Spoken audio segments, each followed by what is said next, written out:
रहते हैं कि पेशेंट्स का आयुष्मान कार्ड नहीं भी होता है, कई बार उनके में सरनेम अलग है, आधार कार्ड में अलग है, राशन कार्ड में अलग, उनमें भी हम मदद करते हैं उनको और उनसे कम पैसों में उनका इलाज भी करते हैं। कई बार हम निःशुल्क भी उनका इलाज में, वाकई लगता है कि वो एकदम गरीब है, नहीं इलाज करा पा रहा, कार्ड भी नहीं है, उन पर भी हम उनको हेल्प करते हैं। और आया था मामला भिलाई 3 हॉस्पिटल सनशाइन, जिसकी हमें लगातार शिकायतें मिल रही थी और हमने जाकर के भी देखा तो सत्य पाया गया। वहाँ पे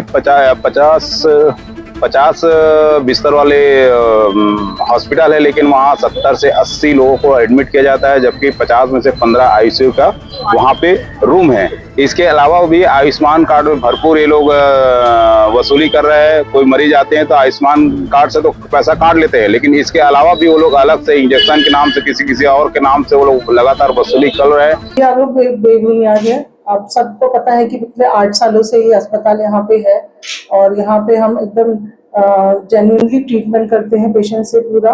और आप चाहें तो पेशेंट से टेस्टिमनी ले सकते हैं, पेशेंट से बात कर सकते हैं। सारे पेशेंट यहाँ पे आते संतुष्ट होकर जाते हैं। आज तक हमको कोई शिकायत नहीं मिली है और किसी को पर्सनली कोई शिकायत है, कोई कंप्लेन है तो हम लोग अलग से डिपार्टमेंट बना हुआ है जो उनको कंप्लेन को सुनते हैं और उनकी जो भी प्रॉब्लम है उसको निवारण करते हैं। और इस तरह का एलिगेशन तो बेबुनियाद है, जो कि बिल्कुल भी सही नहीं है। हर महीने हम लोग सीएमओ में HIMS रिपोर्ट करते हैं, कितने पेशेंट एडमिट होते हैं, कितने डिस्चार्ज होते हैं, उसकी रिपोर्टिंग होती है और हर महीने प्रॉपर ऑडिटिंग भी होती है यहाँ पे कि कितने एडमिट हो रहे हैं और हर महीने हम लोग रिपोर्ट भी भेजते हैं। और सीएमओ की टीम हमारे पास आती भी है बीच में चेक करने के लिए कि पेशेंट का फीडबैक वगैरह भी सब लेके जाते हैं। तो हमारी तरफ से तो ऐसा कुछ भी प्रॉब्लम नहीं है। जो एलिगेशन हमारे पास लगाए हैं वो सारा सब गलत है और ऐसा कुछ भी नहीं है कि हम लोग यहाँ पे ऑक्यूपेंसी से ज्यादा पेशेंट एडमिट कर रहे हैं। नॉर्मली यहाँ पे 15-20 पेशेंट्स रहते हैं। आप महीने का डाटा आप देख सकते हैं, दिखा सकते हैं कि उसके अलावा हम सीसीटीवी फुटेज भी देख सकते हैं पूरे वार्ड्स में कितने पेशेंट्स हैं। उसके अलावा कंप्यूटर जनरेटेड पूरा जो हम लोग के रिपोर्ट्स हैं वो हर महीने हम लोग सबमिट करते हैं। उसके भी पिछले आप 1 साल का भी रिकॉर्ड आप देखना चाहें तो दिखा सकते हैं कि उसमें कितने एडमिट हो रहे हैं। जितने जो रेगुलर पेशेंट्स होते हैं उतने ही होते हैं, एक्स्ट्रा ऑर्डिनरी अपन ओवरक्राउडिंग नहीं करते हैं। आयुष्मान कार्ड का ट्रीटमेंट, हाँ, यहाँ पे आयुष्मान कार्ड का ट्रीटमेंट जो यहाँ पे पैकेजेस, कई बार बहुत सारे पैकेजेस गवर्नमेंट सेटअप में है, कुछ कॉर्पोरेट सेटअप में। जो कॉर्पोरेट सेटअप का जो टाई अप है वो के इलाज यहाँ पे अगर वो बीमारी पर्टिकुलरली वो पेशेंट के साथ अगर है, यहाँ पे वो जो बीमारी है जो कॉर्पोरेट सेटअप में मिला हुआ हमको आयुष्मान की फैसिलिटी, तो उसमें हम पेशेंट का निःशुल्क ट्रीटमेंट करते हैं।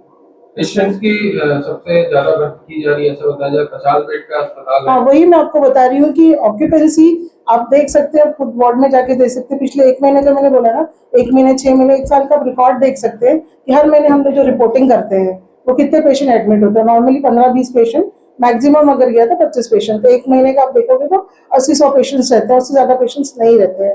कोविड के समय जरूर उस समय पूरा भरा था, लेकिन अभी हम लोग के एवरेज पेशेंट्स वही 10-12-15-20 पेशेंट्स यही रहते हैं, ओवर क्राउडिंग नहीं करते हैं। साफ सफाई को लेकर भी शिकायत नहीं, 24 घंटा यहाँ पे round the clock staff available है। यहाँ पे तीनों शिफ्ट में सारे क्लीनिंग स्टाफ है और ऐसा कुछ भी नहीं कि साफ सफाई का कोई इश्यू। प्रॉपर हमारे यहाँ बायोमेडिकल वेस्ट का पूरा डिस्पोजेबल ऑफ होता है और पूरा साफ सफाई बराबर होती है। कोई ऐसी गंदगी कहीं पे ऐसे आपको नहीं पाई जाएगी। शिकायत करता 1 दिन पहले आपके यहाँ आया भी था, तो हमसे तो मुझसे मुलाकात नहीं हो पाई उनकी, और हम तो यही चाह रहे हैं कि किसी को अगर कोई शिकायत है, कोई तकलीफ है, पर्सनली आके मिले, बात करें कि क्या प्रॉब्लम हो सकता है, कुछ कंफ्यूजन हो या किसी ने बोला है और एक्चुअली वैसा नहीं हो, इसने किसको कैसा बताया और हमको कैसे इन्फॉर्मेशन कैसी मिली है, उसके ऊपर डिपेंड करता है। क्योंकि बिना सुन के आप कोई एलिगेशन लगा रहे हैं, कोई कंप्लेन कर रहे हैं, पहले आप आके हमसे बात करते या शिकायतकर्ता से हमसे बात कराते या खुद आके शिकायतकर्ता हमको बोलते कि आपके अस्पताल में जब एडमिट थे या एडमिट के बाद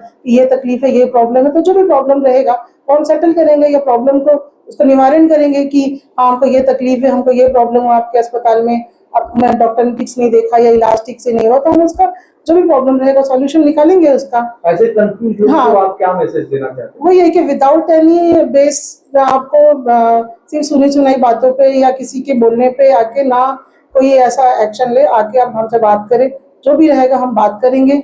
और लगेगा कि हो सकता है कुछ गलती हमारी तरफ से है तो कुछ सुधार की हमको जरूरत है या अस्पताल को लग रहा है कि कुछ और मॉडिफिकेशन की रिक्वायरमेंट है, तो डेफिनेटली हम लोग वो करेंगे, उस चीज़ के लिए तैयार है कि जो भी प्रॉब्लम लगेगा कि बाकी जेन्युइन है कि इससे पेशेंट को प्रॉब्लम हो रहा है या किसी को कुछ इलाज में कोई कमी लग रही है, तो हम लोग बिल्कुल उसको इम्प्रूव करेंगे।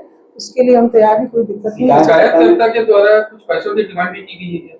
नहीं, ऐसे तो कोई डिमांड नहीं की है डायरेक्टली। मैंने कहा ना कि हमसे कोई बात नहीं हुई है, तो डायरेक्ट अगर कोई बात होती है तो हम समझते हैं उस चीज के लिए कि क्या प्रॉब्लम, क्योंकि हमको पता ही नहीं कि एक्चुअल जो भी उन्होंने एलिगेशन लगाया उसमें सब बेसलेस है, उसमें कोई भी एक चीज भी सही नहीं है। उसमें जांच होनी चाहिए और जांच के बाद हाँ, जो भी है, क्योंकि हम तो पूरी तरह से क्लियर है कि हमने कोई भी ऐसा, हम तो पूरी निष्ठा के साथ, ईमानदारी के साथ मरीजों की सेवा कर रहे हैं। यहाँ पे पिछले 8 सालों से लगातार हम सेवा कर रहे हैं और आज तक किसी पेशेंट यहाँ से असंतुष्ट होकर नहीं गया है।